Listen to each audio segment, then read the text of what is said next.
Je ne sais pas s'il me faut présenter à nouveau Arini Deuf, qui est avec nous qui a été avec nous durant toute cette semaine et qui ce matin va partager ce moment de pain de vie et ce sera son dernier message avec nous.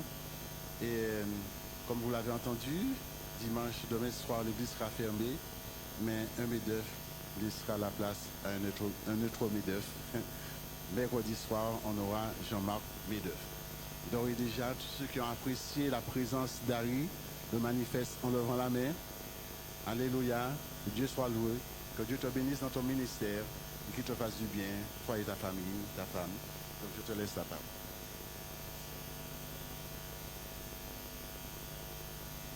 Que le nom de Dieu soit loué. Que le nom de Dieu soit exalté. Alléluia, alléluia. C'est bien sûr une joie pour moi de vous saluer, mesdames et messieurs, chers frères et sœurs, chers visiteurs. Mais c'est également mon plaisir de saluer les techniciens d'Espérance TV, ainsi que les auditeurs et les internautes. Et sans plus tarder, notre moment de partage a pour titre « Une rencontre assoiffée ». Une rencontre assoiffée. Et je vous invite sans plus tarder à ouvrir le livre sacré. Dans l'évangile selon Jean, au chapitre 4, versets 13 et 14. Jean, chapitre 4, versets 13 et 14. Jésus leur répondit, « Quiconque boit de cette eau aura encore soif. Mais celui qui boira de l'eau que je lui donnerai n'aura jamais soif. Et l'eau que je lui donnerai deviendra en lui une source d'eau qui jaillira jusque dans la vie éternelle. » Je vous invite sans plus tarder à incliner la tête avec moi pour une courte prière. Notre Père, notre Dieu, nous sommes ici réunis en ce lieu et nous avons soif. Nous avons soif de ta présence. Nous avons soif de ta puissance. Nous avons soif de ton action dans nos vies, de ton action dans nos cœurs. Et à cet instant précis, nous réclamons, Seigneur, ton Esprit Saint. Que ton Esprit Saint puisse parler à travers moi et que je ne sois point vu. Et que la clarté de ta parole luise sur chacun d'entre nous. Ce sont là les grâces que je te demande au nom de Jésus-Christ. Amen. Une rencontre assoiffée. Et dans ce même chapitre, nous voyons qu'il y a eu cette rencontre assoiffée. Et si nous commençons à partir du verset 4, il est dit, comme il fallait qu'il passât par la Samarie. Il arriva dans une ville de Samarie nommée Sichar, près du champ que Jacob avait donné à Joseph, son fils. Il nous est dit au verset 6, là se trouvait le puits de Jacob. Jésus, fatigué du voyage, était assis au bord du puits. C'était environ la 6e heure. Et avant de continuer, je suis interpellé par ce qu'il est dit. Par ce qu'il est dit dans le verset 4. Il nous est dit, comme il fallait qu'il passât par la Samarie, comme il fallait que Jésus passe par la Samarie. Et la question que je me pose, c'est pourquoi est-il mentionné? Puisque si on se fie à la géographie biblique, on se rend compte qu'il y a la première région au septentrion, qui est la Galilée. Et ensuite, il y a la région de Samarie. Et au sud, au midi, il y a la Judée. Et vous l'aurez compris, le texte nous dit que Jésus sortait de la Judée, il devait se rendre par la Samarie. Et logiquement, tout laisse à penser que le trajet le plus court serait de passer effectivement par la Samarie pour rejoindre la Galilée. Mais il nous est dit qu'il fallait. Et si on se fie même à l'écriture de l'apôtre Jean qui écrit ce livre, on comprend bien que on aurait tendance à comprendre, et beaucoup de théologiens l'ont fait, ils ont eu tendance à croire qu'il s'agissait justement d'une fatalité, dans le fallait. Mais la question que je me pose en ce midi, c'est, est-ce réellement une fatalité ou est-ce peut-être, ou est certainement une nécessité. Une nécessité pour Jésus de passer dans cette ville de Samarie, tout simplement parce qu'il devait y avoir quoi? Tout simplement parce qu'il devait y avoir quoi? Tout simplement parce qu'il devait y avoir une rencontre assoiffée. Amen. Et je rends gloire à Dieu pour cela. Et les enfants d'Israël, pour détourner cette ville, cette région de Samarie, ils avaient coutume à passer par l'est, à longer le Jourdain, la côte est, pour éviter cette ville. Moi, écoutez, j'habite Bellefontaine. Et imaginons, je déclare que je ne veux rentrer chez moi, mais je ne veux pas passer par Shelcher. Je veux retourner à Bellefontaine, mais je ne veux pas passer par Shelcher. Alors que c'est le chemin le plus court. Donc je vais m'aventurer à faire tout un détour, à chercher la trace, prendre par le Morne Rouge, pour relonger, pour retourner sur Saint-Pierre, etc., Carbet, pour rejoindre. Eh bien, c'est exactement dans ce contexte géographique qu'on est situé. C'est exactement l'état d'esprit. C'est exactement ça, l'état d'esprit des enfants d'Israël à l'époque. Tout un détour. Préféraient marcher plus, préféraient faire plus de kilomètres pour éviter la Samarie, tout simplement parce que les enfants d'Israël n'avaient pas de contact avec les Samaritains. Il y avait une guerre, il y avait une rivalité entre ces deux peuples. Mais gloire à Dieu pour Jésus-Christ, gloire à Dieu pour l'agneau immolé, gloire à Dieu pour celui qui a dit il fallait, celui dont il a dit il fallait qu'il aille à la Samarie.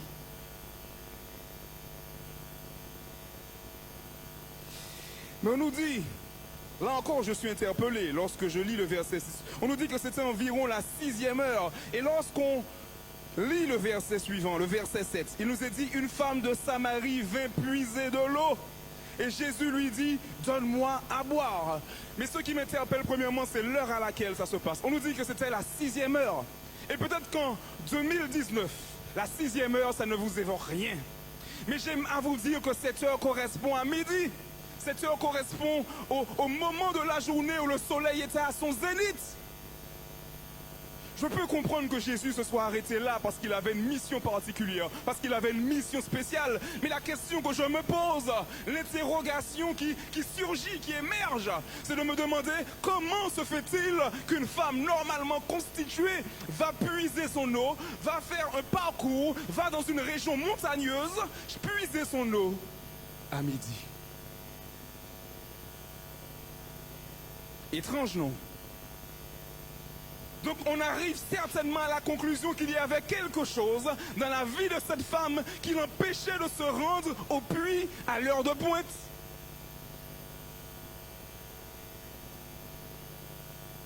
Cette femme ne voulait pas rencontrer foule et masse en allant puiser son eau parce qu'elle savait certainement qu'elle se ferait juger. Elle savait certainement qu'elle se ferait critiquer par la majorité.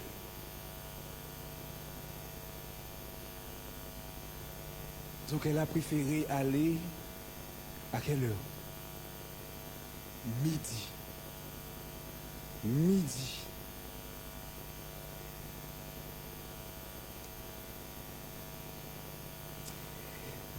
Et ensuite, nous voyons que Jésus va entamer un dialogue avec cette femme lorsqu'il dit « Donne-moi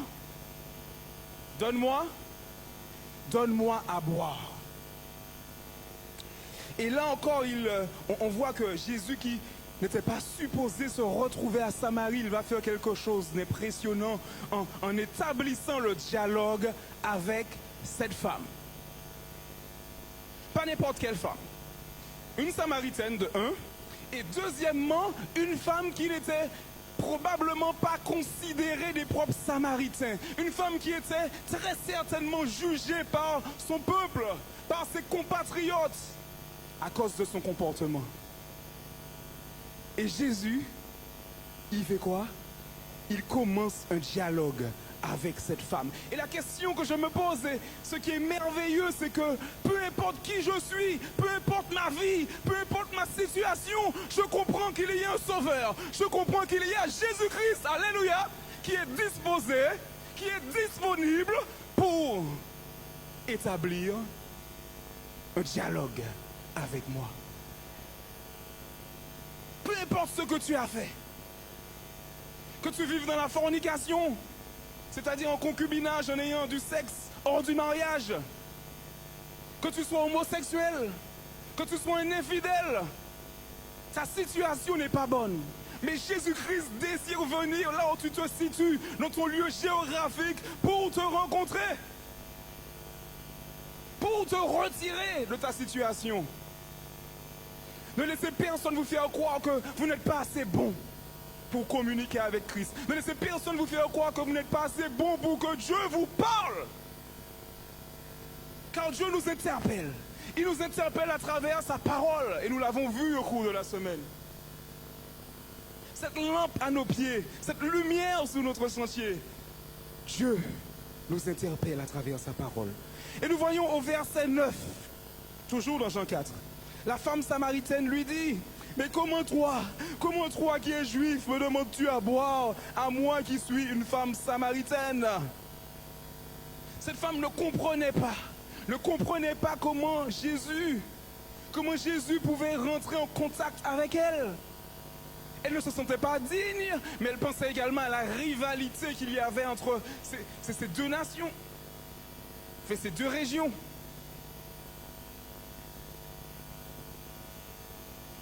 Alors même que tu ne comprends pas, alors même que tu penses que tu n'es pas assez bon,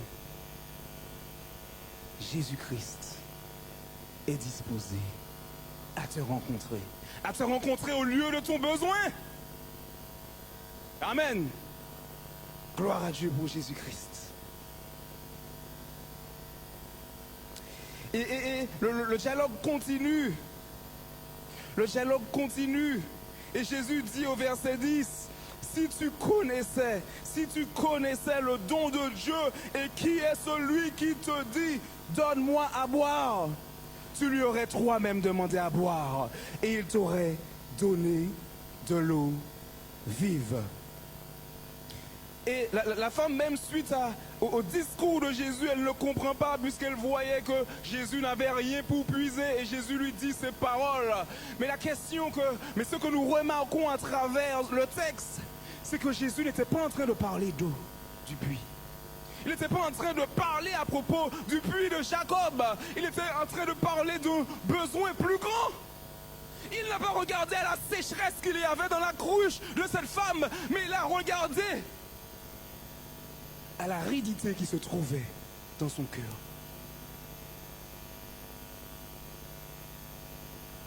Oh, c'est pour ça que j'aime Jésus. C'est pour ça que j'aime mon Sauveur. Parce qu'il voit plus loin que nous. Il voit plus loin que nous. Et il sait que bien souvent, nous confondons nos besoins et nos désirs. Bien souvent, nous faisons l'amalgame entre nos désirs et nos besoins. Et en d'autres termes, Jésus est en train de dire à cette femme, oui, tu as un comportement, oui, à chaque fois que tu as soif, à chaque fois que tu as un désir, tu vas puiser au mauvais endroit, tu vas puiser au mauvais puits. Ça ne vous rappelle pas des gens des fois? Ça ne vous rappelle pas des personnages des fois? À chaque fois qu'ils ont un besoin, ils vont puiser au mauvais puits. Parce que ces personnes s'imaginent que leurs désirs pourront répondre à leurs besoins. Est-ce que vous voyez la nuance, mes bien-aimés? Est-ce que vous voyez la différence qu'il y a entre ces deux notions? Je me souviens, il y a 2 ou 3 ans de cela, alors que j'étais à Trinidad pour mes études de théologie, on avait coutume à jouer au football le soir avec les gars du dortoir, ou des fois on allait faire de la musculation ensemble et tout. Et il y avait une fontaine au dortoir, une fontaine au centre du dortoir, et on la voyait transpirer d'une eau glacée. Donc il y avait la queue, vous imaginez, après le match, il y avait la queue pour se rendre à la fontaine, tous les soirs après le match. Et puis on buvait de cette eau pendant plusieurs mois. Et puis un jour, je suis tombé malade. Et ça bouillonnait beaucoup dans mon ventre, énormément de vomissements, etc. Et puis j'ai trouvé un ami bienveillant qui me donnait du charbon. Et alors que je prenais ce comprimé, j'utilisais l'eau de la fontaine. Et j'allais mieux. Et j'allais bien. Mais lorsque 3 heures, 2 heures du matin arrivaient, boum, c'est reparti. Les vomissements recommençaient. Je me suis dit, mais c'est pas possible. Je dis, je prends du charbon, pourquoi ça me soulage et ça ne me guérit pas? Et je me suis rendu compte, moi qui refusais d'acheter de l'eau puisque j'utilisais l'eau de la fontaine, je me suis rendu compte que l'eau justement qui était le problème. Et comment je me suis rendu compte de cela? Il y a eu une annonce dans le dortoir disant, ne buvez pas l'eau de la fontaine. Ne buvez pas l'eau de la fontaine car le filtre ne fonctionne pas. Et j'ai appris que plusieurs étudiants dans le dortoir étaient malades pour la même raison que moi. Tout simplement parce qu'on avait bu de la fontaine. On avait une soif, mais on a été récupérer l'eau. On a été récupérer ce dont on avait réellement besoin au mauvais endroit. Parce que la fontaine était plus belle peut-être qu'une simple bouteille. Parce que la fontaine était déjà bien fraîche, c'était vraiment tentant. Donc on a été prendre l'eau au mauvais endroit. Et c'est ce que Dieu est en train d'expliquer à cette femme. Il est en train de lui dire qu'il a une eau, qu'il contient, qu'il détient justement l'eau vive. Et cette femme commence à avoir des questions. Le questionnement commence à faire surface dans l'esprit de cette femme. Et elle dit au verset 12, « Es-tu plus grand que notre père Jacob, qui nous a donné ce puits et qui en a bu lui-même, ainsi que ses fils et ses troupeaux ?» Et Jésus lui répondit, « Quiconque boit de cette eau aura encore soif. » Et j'ai envie de m'arrêter là. Quiconque boit de cette eau aura encore soif. Et là encore, ça me rappelle lorsque j'étais petit. Lorsque j'étais petit, on me demandait à l'école, est-ce que tu as soif? Lorsqu'on me disait, viens boire un peu d'eau, en primaire. Et je disais, non, ne vous inquiétez pas, j'ai un Kili-Bibi dans mon sac. Pour ceux qui connaissent, c'est une petite boisson, un petit soda. Le petit frère de Royal Soda. Non, j'ai un Kili-Bibi dans mon sac. Et là, comme je vous l'ai dit, j'ai confondu mon besoin et mon désir. Oui, je veux boire le soda. Oui, j'aime le sucre. Mais est-ce que c'est réel? Est-ce que j'ai vraiment besoin de cela? Est-ce qu'il s'agit là de ce dont j'ai besoin? Hein? Alors que mon corps réclamait de l'eau, je me suis dirigé vers du jus. Et dans la vraie vie, beaucoup de personnes font cela. Et c'est pour ça que Jésus dit, quiconque boit de cette eau aura encore soif. Et là, nous voyons que Jésus n'est pas en train de nier que nous ayons des désirs. Jésus ne nie pas que nous ayons des besoins également. Mais il est en train de dire que tout désir qui se portera vers autre chose que lui ne pourra nous satisfaire sur la durée. Il nous dira que toutes ces choses seront des sources qui viendront à s'assécher, à s'épuiser. Avec ces choses, nous atteindrons des proportions de manque à un certain moment, puisqu'il n'y en aura plus. Il n'est pas en train de nier que le sexe, il n'est pas en train de nier que la drogue, que toutes ces choses ne sont pas désirables pour nous. Il n'est pas en train de nier notre attraction vers toutes ces substances ou toutes ces tentations qu'il y a dans ce monde. Non, il ne nie pas cela. Mais il est en train de te dire que toutes ces choses vont t'apporter un bonheur éphémère. Toutes ces choses vont te causer plus de tort que de bien, puisqu'au bout d'un moment, ton cœur s'asséchera, comme celui de la femme samaritaine.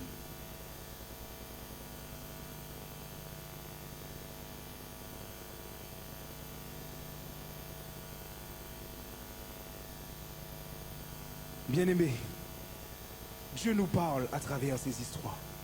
Dieu nous parle à travers sa parole.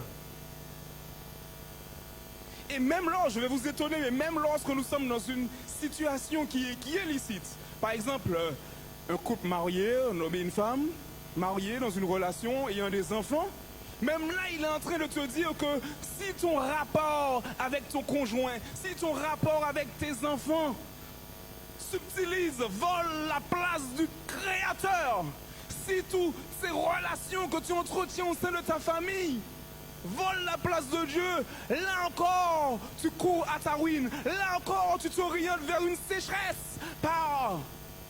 Car ces personnes ne seront point en mesure de t'apporter ce que Dieu désire te donner. Dieu désire unir la famille, il désire unir des couples, il désire que la relation entre parents et enfants soit vraiment complémentaire et qu'il y ait une harmonie. Mais il désire également que ce soit des personnes au sein de ces familles qui vont d'abord puiser au bon endroit. Et pourquoi? Parce que celui qui est assis à côté du puits a plus de ressources que le puits lui-même. Amen. Et c'est ce qu'il est en train de dire à cette femme. Celui qui est assis à côté du puits, c'est-à-dire lui, a bien plus de ressources que le puits lui-même. Amen. Gloire à Dieu pour sa parole.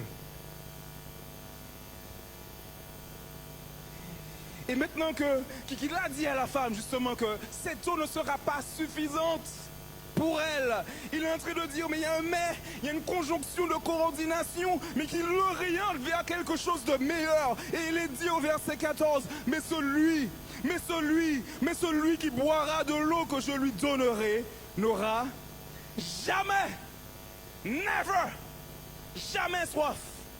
Et l'eau que je lui donnerai deviendra en lui une source qui jaillira jusqu'où? Une eau qui jaillira jusque dans la vie éternelle. Alléluia. Alléluia pour notre Créateur. Alléluia pour le Roi des Rois. Alléluia pour le Seigneur des Seigneurs. Le seul qui est capable de répondre à mon besoin le plus cher. Le seul qui est capable de transformer ma vie. Le seul qui est capable de changer la vie des drogués, de tous ceux qui sont dans le crack. Le seul qui est capable de donner une nouvelle direction à la prostituée.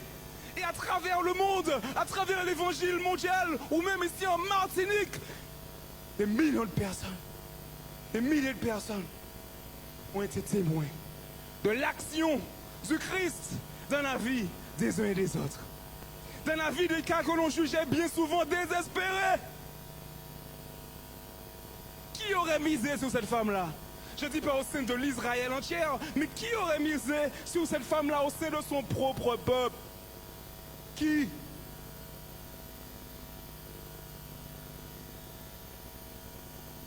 Et c'est pour ça que je rends gloire à Dieu. Nous servons le Dieu qui utilise les causes, qui utilise des personnes qu'on juge humainement comme causes perdues pour en faire des disciples, pour en faire des conquérants, pour en faire des plus que vainqueurs. Amen. Gloire à Dieu. Gloire à Dieu pour Jésus-Christ. Et une fois que Dieu a expliqué toutes ces choses à cette femme, la femme lui dit, mais Seigneur, au verset 15, mais Seigneur, donne-moi cette eau, afin que je n'ai plus soif, et que je ne vienne plus puiser ici. Elle a répondu d'une manière merveilleuse.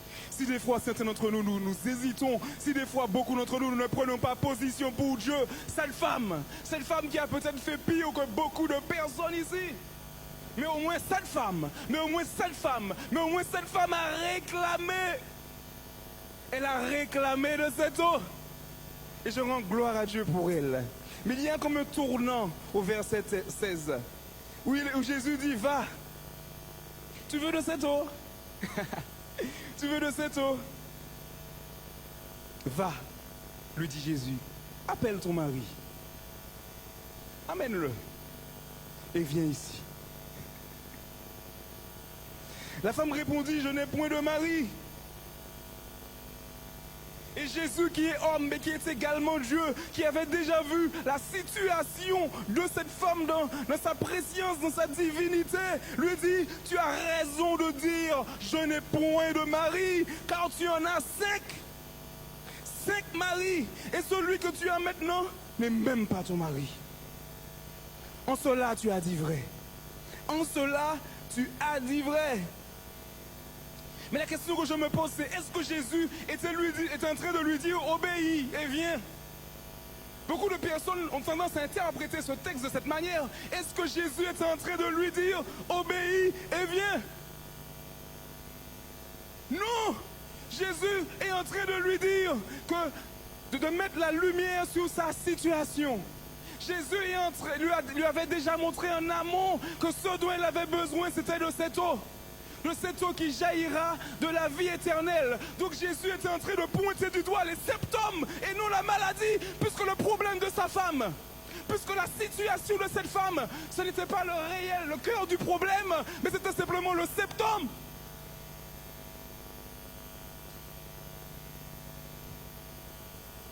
Jésus était en train de lui dire que oui, tu te comportes comme ça, c'est pourquoi? C'est parce que tu n'as pas cette eau qui jaillit dans la vie éternelle.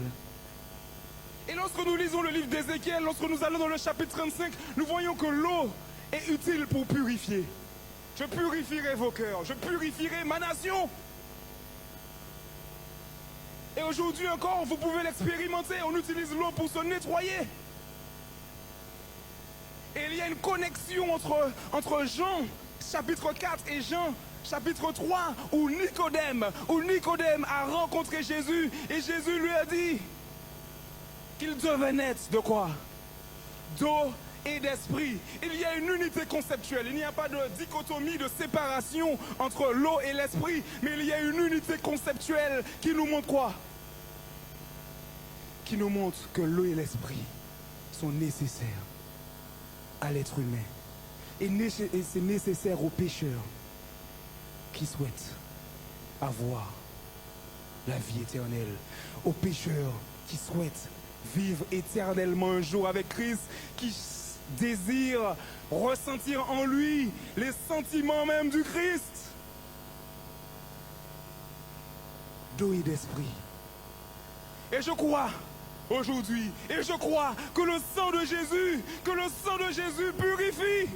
Que le sang de Jésus, par le sang de Jésus, nous avons accès au salut, à la transformation. Le sang de Jésus ne nous libère pas simplement de la culpabilité du péché, mais aussi de son pouvoir. Amen. Et d'esprit, le texte nous dit. Et d'esprit, car le Saint-Esprit nous a été envoyé, ce consolateur nous a été renvoyé pour nous guider, pour nous amener à la ressemblance de qui? À la ressemblance de Jésus-Christ. Amen. Et c'est d'ailleurs dans cet état d'esprit, je vous l'ai dit, que Jésus-Christ a dit à cette femme, a pointé du doigt la situation de cette femme. Ce n'était pas pour la juger. Ce n'était pas pour lui dire, règle tes affaires, change de toi-même, et puis viens sur moi, je vais te donner cette eau. En théorie, je sais que vous êtes d'accord avec moi, mais en pratique, c'est beaucoup plus compliqué. En pratique, c'est beaucoup plus compliqué dans les églises. Jésus était prêt à accepter cette femme telle qu'elle était.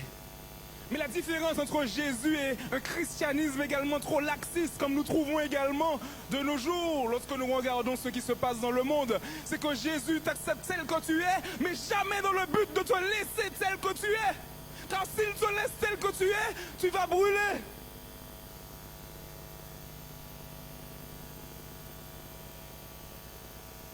Et c'est pour ça que je suis heureux. Et c'est pour ça que je suis content d'avoir pris position pour le Christ. Et c'est pour ça que je suis heureux du travail qu'il fait en moi. Est-ce que lorsque nous regardons à nos vies, est-ce que lorsque nous faisons un bilan sur les 5 dernières années, ou peut-être même sur l'année dernière, est-ce que je peux dire aujourd'hui, oui, j'ai grandi spirituellement, oui, Jésus travaille en moi?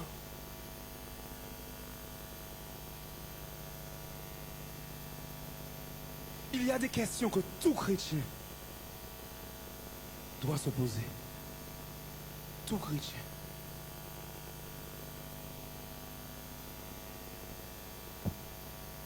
Aujourd'hui encore, mes bien-aimés, Jésus nous parle. Aujourd'hui encore, il est disposé à transformer la vie d'hommes et de femmes. Et il y a 2 ans de cela, mon épouse Naomi et moi, on a été dans une église dans laquelle j'intervenais et que je tenais une semaine. Et on a rencontré une femme qui était joyeuse et passionnée dans son rôle à l'église. Je me suis dit, maman, mais fiche qu'elle dégage du bonheur. Elle dégage d'énergie. Et lorsque je prêchais même, je cherchais ce regard-là, tellement il était encourageant. Et puis, après le programme, on a été la voir, mon épouse et moi. On lui a dit, mais en tout cas, c'est super la joie que tu as. Ça encourage beaucoup, tu es très encourageante. Et ton visage est très joyeux, agréable. Et cette femme nous a dit, c'est parce que, vous savez, je reviens de loin, j'ai énormément souffert. Elle a commencé à raconter sa vie. Elle a commencé à nous dire qu'elle a été violée dans sa jeunesse. Elle a commencé à nous dire qu'elle avait pensé à mettre fin à ses jours. Elle a commencé à nous dire qu'elle était quelqu'un d'amer, d'aigri. Et qu'elle avait un désir de vengeance. Des pensées suicidaires, comme je vous ai dit. Mais il y a eu un événement dans sa vie. Il y a eu un événement dans sa vie. Cette femme, elle a fait quoi? Cette femme a rencontré Jésus-Christ. Cette femme a rencontré le roi des rois. Et de par l'action du Saint-Esprit en elle, et de par le travail que le Christ a opéré en elle, lorsque l'on regarde cette femme aujourd'hui, on ne pourrait s'imaginer qu'elle revenait d'aussi loin. Et la vérité, c'est qu'aujourd'hui, il est disposé à faire ce même travail dans la vie de quelqu'un. Il y a des personnes qui sont passées par les eaux baptismales, mais que jusqu'à ici, jusqu'à preuve du contraire, cela a été qu'un bain, qu'un plongeon. Et ces personnes ont besoin de recevoir cette action du Christ en eux. Ces personnes ont besoin de ne pas être réfractaires au travail que le Christ désire faire dans leur cœur. Et aujourd'hui, il y a un espoir pour cela. Il y a également des personnes qui n'ont jamais accepté le Christ, qui ont entendu beaucoup de messages, mais qui ont fait comme Félix lorsque Paul a été prêché pour lui. Congédié, Paul. Reviens plus tard. Reviens demain, reviens plus tard. Oublions que beaucoup de personnes s'étaient réveillées ce matin en pensant mener une quelconque activité, sans se douter que la mort frappait au rendez-vous.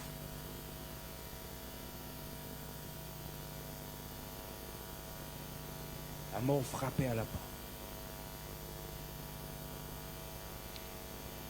Et c'est ça aussi, l'évangile, c'est magnifique, comme je disais aux frères et sœurs, aux amis hier soir. L'évangile, c'est beau. C'est beau l'évangile. Il s'agit là d'une promesse certaine que Dieu nous fait. Mais l'évangile est également question de vie ou de mort. Parce que si je l'ai entendu, si j'y ai cru, si j'ai senti mon cœur bouillonner, et que je n'ai pas répondu favorablement, ça voudrait dire que j'ai choisi de me porter en tant que propre garant, en tant que capitaine de mon âme. Je serai mon propre avocat devant Dieu. Je ne sais pas pour vous, mais moi-même, je ne prendrai pas Harry Medeuf comme avocat pour tenir devant Dieu. Ah non. Parce que Jésus-Christ est là. Il est notre avocat. Il ne sera pas toujours notre avocat. Il deviendra juge à un moment donné.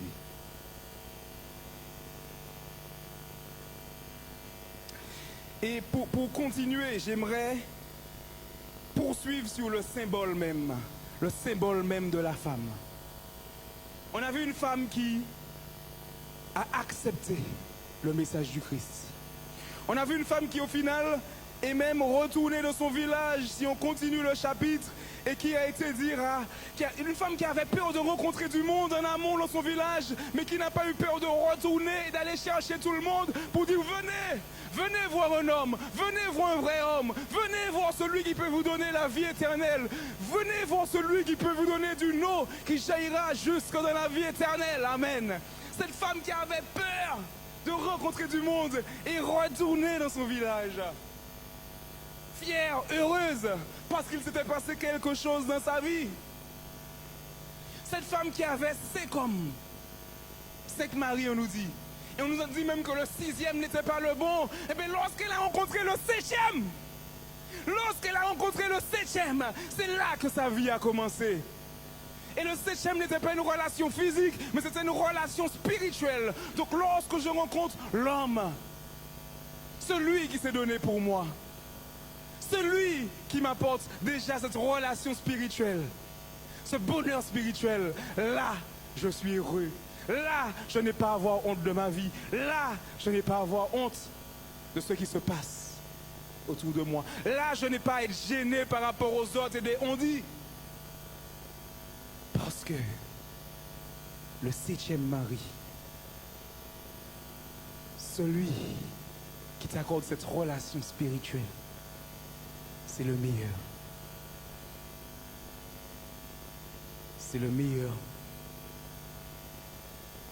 C'est celui qui donne un nouveau départ à ta vie. C'est celui qui te garde, c'est celui qui te transforme. Et dans le symbolisme biblique, il nous est parlé d'une femme. Il nous est parlé d'une femme que l'ennemi cherche à attaquer par-dessus tout. Et lorsque nous lisons Apocalypse au chapitre 12, lorsque nous allons au verset 17, ouvrons la parole de Dieu.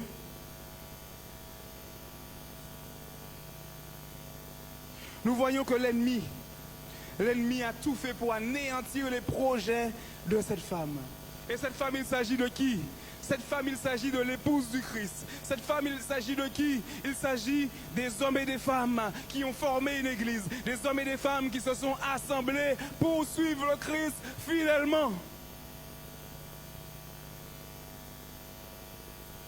Et c'est écrit, Apocalypse 12, verset 17, « Et le dragon fut irrité contre la femme, et il s'en alla faire la guerre au reste de sa postérité. » À ceux qui quoi? À ceux qui gardent les commandements de Dieu et qui ont le témoignage de Jésus. Et ce texte même nous donne des arguments assez forts, des éléments suffisamment forts pour comprendre de qui il s'agit quand on parle de cette femme. Il s'agit de l'Église. Et à travers l'histoire du christianisme, l'ennemi a tout fait pour pervertir la femme du Christ. L'ennemi a même gagné une partie.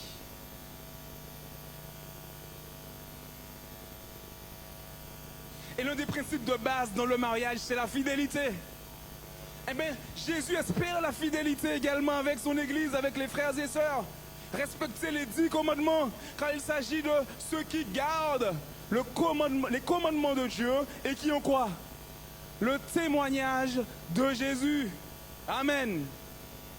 Une femme fidèle, pas une femme qui garde le premier, le 5e, et puis qui saute les commandements. Pas une femme qui garde quelques commandements, même 9. Mais une femme qui garde les 10 commandements. Une femme qui garde toute la loi de Dieu. Car l'épître de Jacques nous rappelle que celui qui est coupable, celui qui n'observe pas un commandement, il est coupable de quoi? Il est coupable de tous.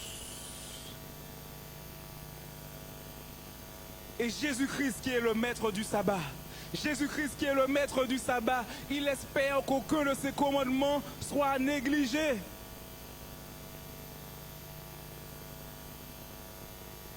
Commandement d'amour pour lui, commandement d'amour pour les prochains. Il se pourrait que beaucoup de personnes observent le sabbat ici, mais on a oublié l'amour pour le prochain. L'intégralité des commandements de Dieu. Car Jésus-Christ, il reviendra bientôt, et il viendra rechercher son épouse. Mais la question qui se pose à chacun d'entre nous, question individuelle, feras-tu partie de cette épouse? Feras-tu partie de ceux et celles qui chanteront le cantique de Moïse et de l'agneau? Ferais-tu partie de ceux et celles qui marcheront sur les routes pavées d'or? Qui marcheront sur la mer de verre? Telle est la question qui nous est posée en ce soir, en ce midi. Jésus-Christ désire même aujourd'hui te donner une eau qui jaillira jusque dans la vie éternelle. Et en ce midi, je ne peux vous donner de l'argent. Aujourd'hui, en ce midi, je ne peux vous donner ce que vous désirez. Et je dirais même comme l'apôtre Pierre, je n'ai ni or ni d'argent, mais le peu que j'ai, je te le donne. Et le peu que j'ai, c'est la parole de Dieu. Le peu que je te donne, c'est Jésus. Je te donne Jésus. Et c'est ça que Naomi, ma merveilleuse épouse, montra pour chanter. Merveilleuse de l'extérieur, certes, mais surtout de l'intérieur.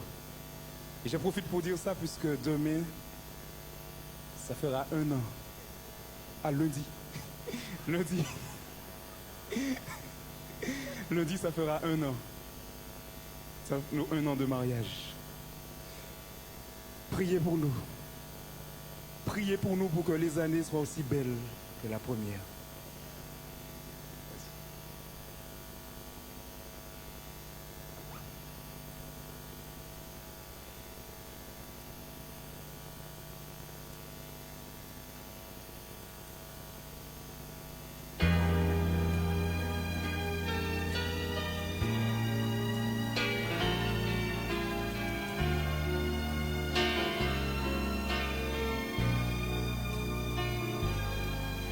Si la barque de ta vie est sur le point de chavirer, je connais quelqu'un.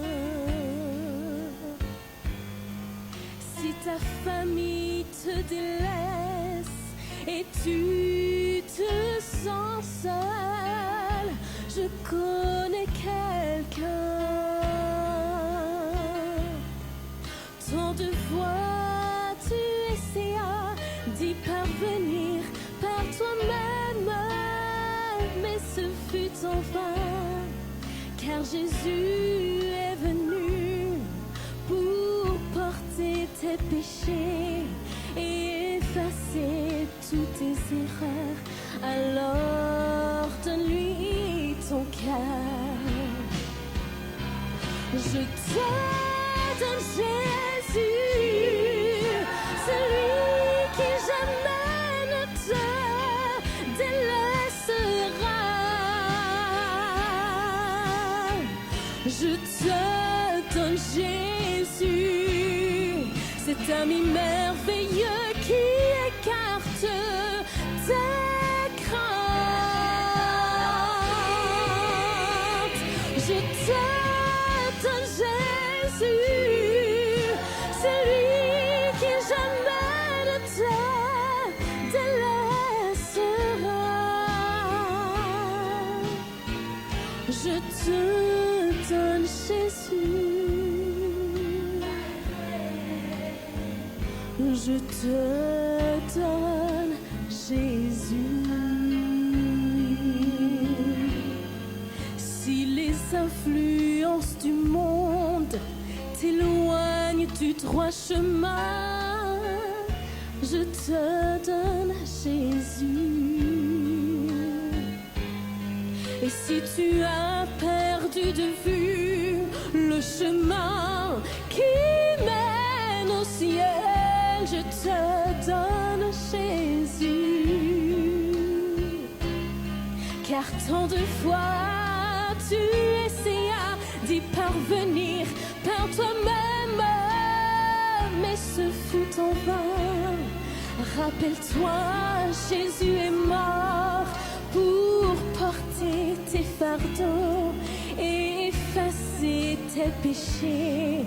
Alors donne-lui ton cœur. Je te donne Jésus, celui qui jamais ne te délaissera. Je te donne Jésus, cet ami merveilleux qui écarte tes craintes. Je te donne Jésus, le seul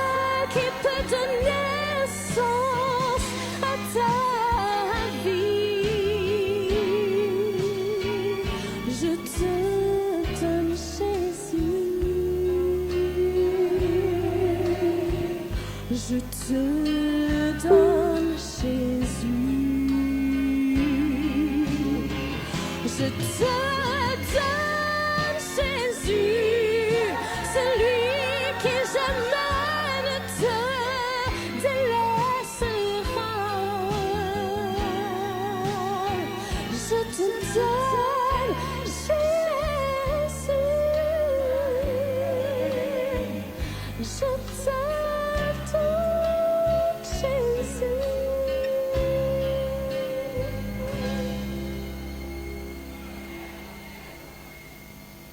Amen.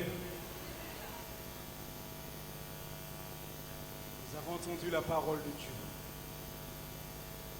Nous avons entendu la parole du Seigneur. Et aujourd'hui, j'aime à te dire, bien-aimé, que Jésus est géolocalisé. Il a géolocalisé le lieu de tes besoins les plus profonds. Et aujourd'hui, il souhaite te combler. Il souhaite te combler comme aucun homme, comme aucune femme ne peut le faire. Il souhaite te donner une eau qui jaillira jusque dans la vie éternelle. Amen. Gloire à Dieu pour Jésus-Christ.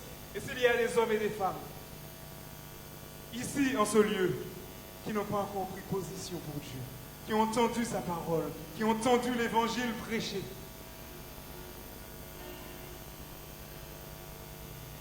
aujourd'hui, je te donne Jésus. Aujourd'hui, je te donne Jésus. Aujourd'hui, je te donne celui qui peut répondre à tous tes besoins. Peut-être dans le passé, tu as cherché au mauvais endroit. Dans le regard d'un homme, dans le regard d'une femme, dans une addiction quelconque. Mais aujourd'hui, je te donne Jésus. Je te donne celui qui est assis. Celui qui était assis à côté du puits de Jacob. Celui qui a rempli les besoins les plus chers de la femme samaritaine.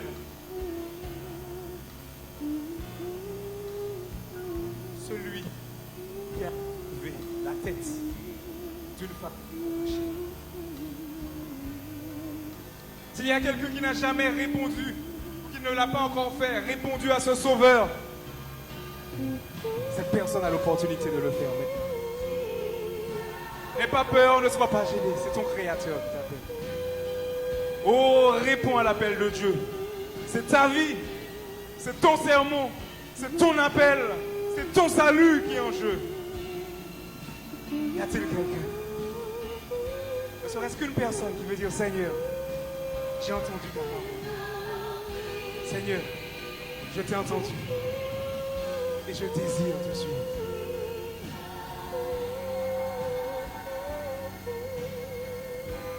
S'il y a quelqu'un, y a-t-il une personne?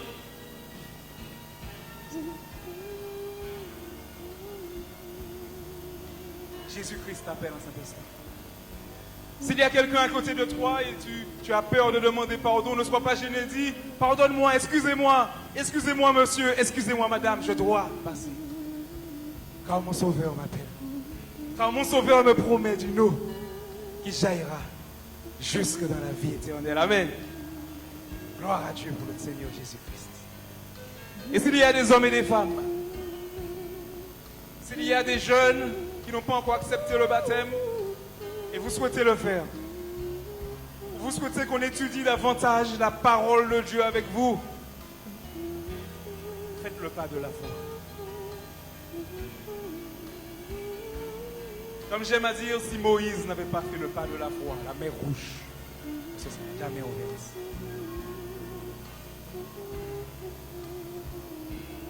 Aimés sont passés par l'eau baptismale. Puis, ils ressentent la nécessité de réclamer davantage cette eau. Et ils ont envie de répondre à cet appel. Ils ont envie qu'on prie pour eux. Ça ne va peut-être pas dans la famille. Ça ne va peut-être pas au travail. La santé n'est pas au mieux. Plein de choses qui découragent, plein de choses qui dessèchent le cœur. Mais aujourd'hui, Jésus-Christ te promet d'une eau. Veux-tu boire de cette eau? Si tel est votre désir, je vous invite à vous rapprocher. N'ayez pas peur de moi. C'est pas pour moi, c'est pour votre Créateur.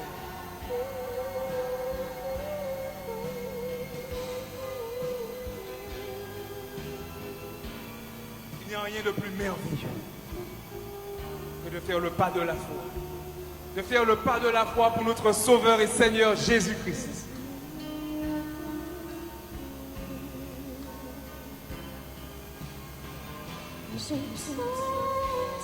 Les personnes ont peut-être besoin de prière. Ces personnes sont peut-être dépressives ou découragées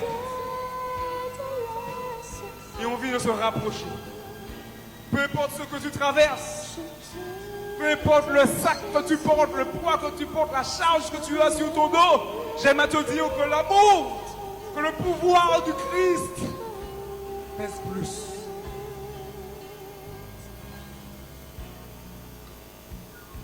Gloire à Dieu. Y a-t-il une dernière personne? Une dernière personne qui souhaite répondre à l'appel du Maître? Une dernière personne qui n'a peut-être pas reçu encore le baptême et qui désire être préparée? Si tel est le cas, je demande à cette personne de se rapprocher de moi. Jésus-Christ t'appelle. Jésus-Christ t'appelle. Ton Sauveur t'appelle en cet instant.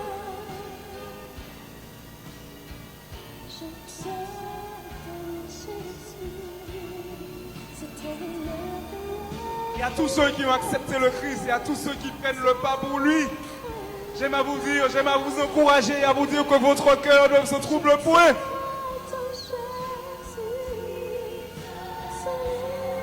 Jésus-Christ vous dit à cet instant qu'il y a plusieurs demeures. Il vous dit qu'il revient vous chercher. Il vous dit je reviendrai. Et si cela n'était pas le cas, je vous l'aurais dit. Il vous dit qu'il vous a préparé une place et qu'il reviendra. Ce qui est intéressant avec la langue originale, avec le grec, c'est que lorsqu'il dit « je reviendrai », la traduction est au futur. Mais il s'agit là de présent futuriste. Car si tu l'acceptes aujourd'hui, si tu remets ta vie entre ses mains aujourd'hui, il y a une espérance future. Mais la vie éternelle, tu l'as aujourd'hui. Tu seras simplement dans l'attente de l'immortalité. Mais la vie éternelle, tu peux l'avoir aujourd'hui. Gloire à Dieu. Une dernière personne. Il y a sûrement quelqu'un qui résiste. Il y a toujours quelqu'un qui résiste à la vie. Il y a des personnes qui ont résisté mais qui ont finalement cédé. Qui ont répondu à l'appel de Christ et qui aujourd'hui ne regrettent pas.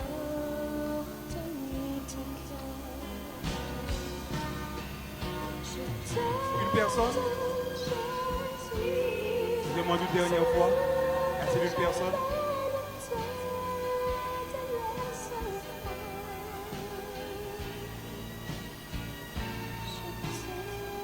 Bien-aimé, que le nom de Dieu soit loué. Que le nom de Dieu soit célébré. Amen. Et je m'en vais le cœur heureux également parce que je vais rejoindre des amis à Horeb. Des jeunes et des adultes qui ont accepté. Ce n'était pas facile pour eux, mais ils ont accepté de donner leur vie au Christ. Et aujourd'hui, il y a une belle fête de baptême. Je rends gloire à Dieu pour ces amis. Je prie pour eux. Les encourager également à continuer dans cette course.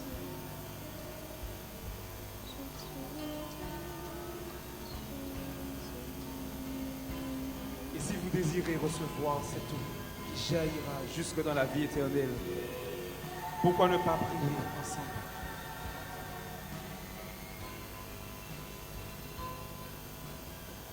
Prions ensemble. Ô notre Dieu, notre Père, merci. Merci Seigneur pour le sacrifice de Jésus-Christ. Merci pour sa résurrection. Merci pour l'espérance que tu nous donnes. Nous te prions cet instant, Seigneur, pour tous ceux et celles qui sont en lutte, qui sont dans un conflit interne, mais qui n'ont pas encore pris position pour toi. Que tu puisses, Seigneur, agir dans leur cœur et qu'ils puissent te recevoir. Que par le sang de Jésus, que par l'action du Saint-Esprit, ces cœurs soient touchés. Et alors que tu frappes, alors que Jésus-Christ frappe à la porte du cœur de ces personnes, qu'elles puissent ouvrir la porte de leur cœur et dire à Jésus-Christ, tu es le bienvenu. Rentre dans ma vie, rentre dans mon cœur. Viens mettre de l'ordre dans ma maison. Viens mettre de l'ordre dans mon cœur. Viens mettre de la joie, du bonheur, de la paix dans ma vie. Et je te prie maintenant, Seigneur, pour ces personnes qui sont en souffrance, qui t'ont accepté, mais qui ont l'impression que tu n'es pas là. Tellement, Seigneur, elles souffrent. Que ce soit physiquement, que ce soit émotionnellement, que ce soit moralement, que ce soit spirituellement. Ça ne va pas dans la famille peut-être. Il y a des blessures qui n'ont pas encore cicatrisé. Mais qu'aujourd'hui, Seigneur, dans Saint-Instant, ces personnes puissent ressentir ton amour, ta puissance, ta présence dans leur vie. Oh Seigneur, agis dans leur situation. Apporte de la lumière, de la clarté là où il y a de l'obscurité. Agis, Seigneur, en cet instant dans la vie, dans le cœur de quelqu'un. Délivre quelqu'un en cet instant. Ce sont là les grâces que nous te demandons. Dans le merveilleux, dans le puissant nom, tout puissant nom de Jésus-Christ. Et que le peuple de Dieu dise Amen. Amen. Amen. Vous pouvez retourner à vos sièges. Avec la certitude que Dieu entend, que Dieu comprend, que Dieu agit. Et qu'il vous bénisse. Qu'il vous bénisse. Qu'il vous guide dans votre vie. Et que vous puissiez dire, comme l'apôtre Paul a dit, à la fin de son parcours terrestre. J'ai combattu le bon combat. J'ai gardé la foi. Amen. Gloire à Dieu. C'est là ma prière pour vous aider.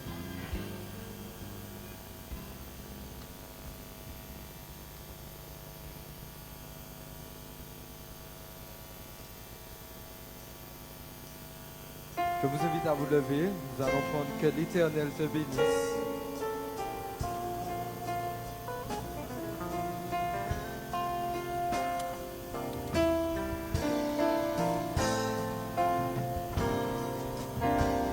Que l'Éternel te bénisse et te protège. Que l'Éternel te regarde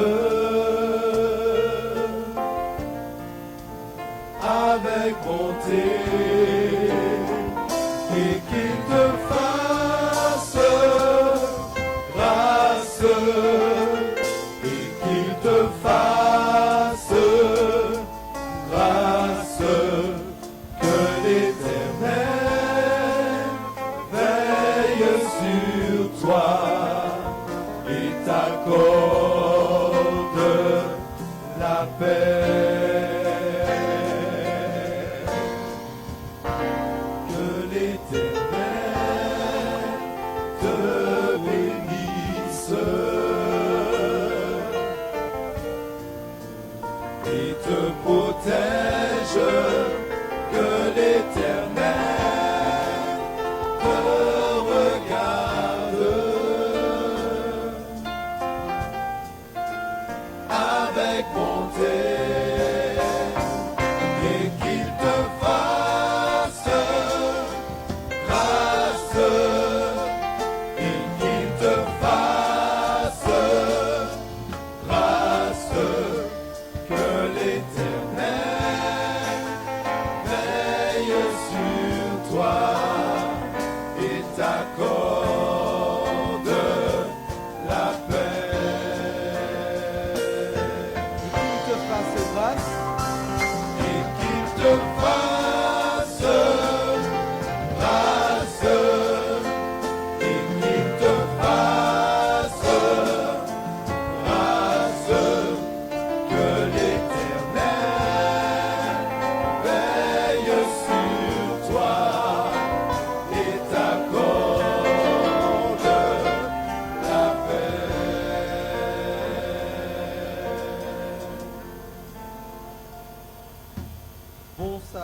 tous et nous vous raccompagnons avec le chantème émerveillé.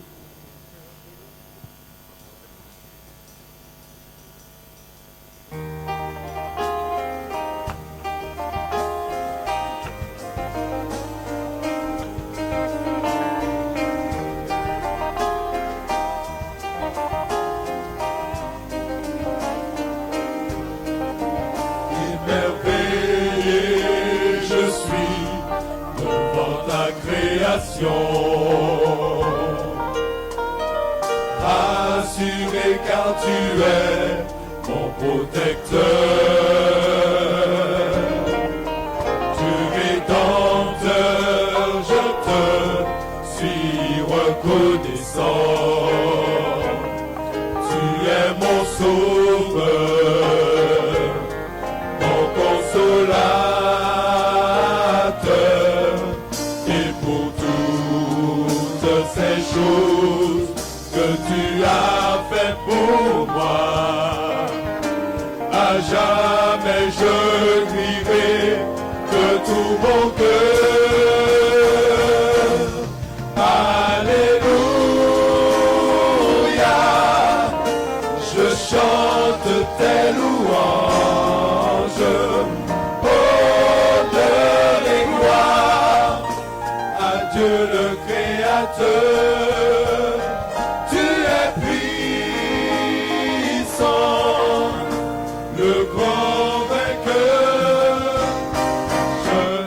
Seigneur, gloire à ton nom.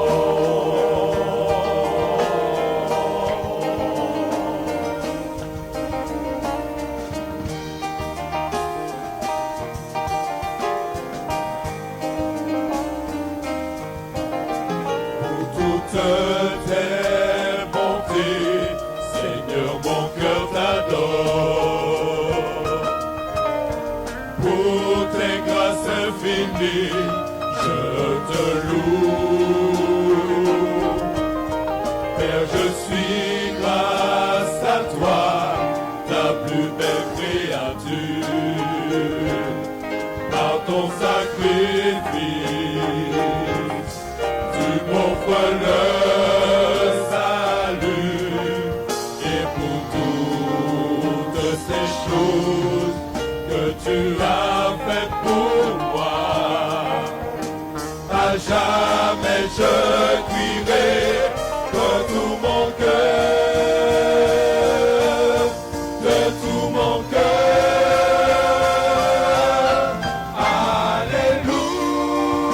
Alléluia, je chante tes louanges, honneur et gloire à Dieu le Créateur. Tu es puissant, le grand vainqueur. Je t'aime Seigneur, gloire à ton nom. Alléluia. Alléluia, je chante tes louanges, honneur et gloire à Dieu le Créateur.